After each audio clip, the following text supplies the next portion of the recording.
Assalamualaikum warahmatullahi wabarakatuh. Perkenalkan, nama saya Reza Aulia Desri dengan NIM 13032100044. Saya dari kelompok Karakuru dan saya jurusan Teknologi Informasi, S1 Teknologi Informasi dari Fakultas Informatika. Di sini saya ingin menjelaskan tentang studi kasus, merepresentasikan tentang studi kasus metaverse masuk ke dunia perkuliahan dengan jarak jauh atau terjadi perubahan metaverse yang dapat mempengaruhi perkuliahan dengan jarak jauh. Langsung saja dimulai. Sebenarnya metaverse itu apa sih? Metaverse itu berasal dari kata meta dan yang artinya melampaui dan verse yang artinya alam semesta. Yang sehingga jika digabungkan menjadi alam semesta. Metaverse digambarkan sebagai teknologi augmented reality atau AR yang memungkinkan seseorang berkomunikasi dengan orang lain serta berinteraksi di dunia virtual dan di dunia maya. Secara sederhana, metaverse dapat diartikan sebagai proses kolaboratif antara dunia virtual, di mana orang-orang dapat saling berinteraksi tanpa harus tatap muka secara langsung, dan keberadaan fisiknya digantikan oleh avatar yang telah disediakan.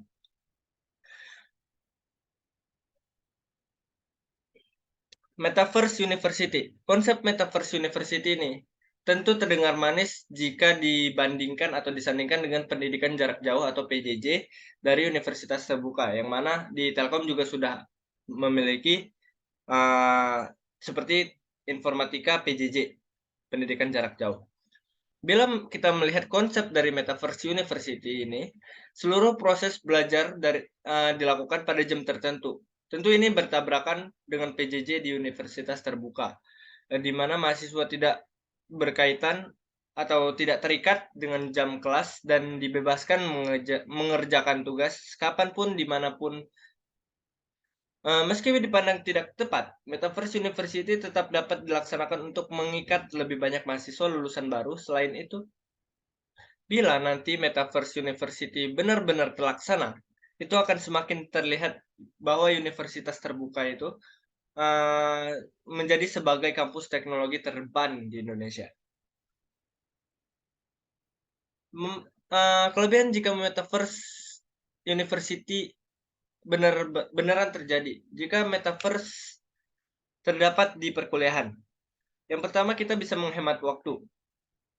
Kenapa menghemat waktu? Karena perkuliahan secara virtual bisa dilaksanakan sewaktu-waktu tanpa mengenal jam, seperti yang sudah saya bilang sebelumnya, bisa pagi, siang, bahkan malam hari.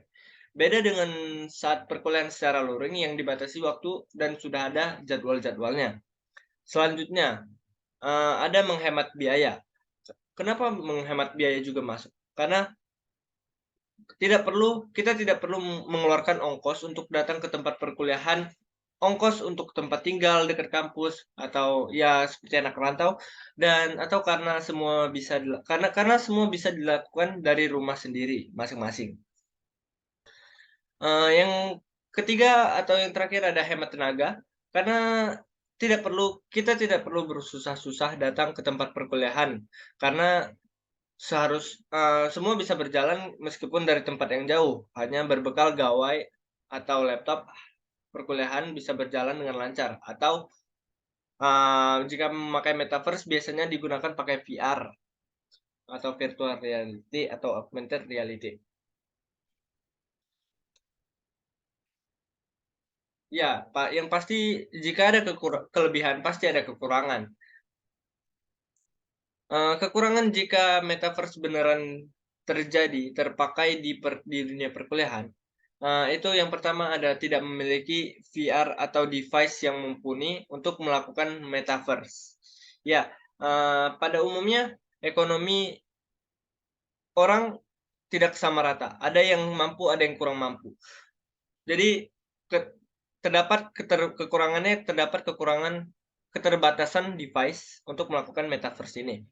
Yang kedua ada kecepatan koneksi jaringan belum stabil. Ya, kecepatan koneksi jaringan di Indonesia belum stabil dan belum menyeluruh. Jadi, solusi dari kekurangan tersebut solusi dari nomor satu, alangkah baiknya jika kampus yang ingin memakai fitur Metaverse ini akan diberikan fasilitas device yang mumpuni untuk melakukan Metaverse.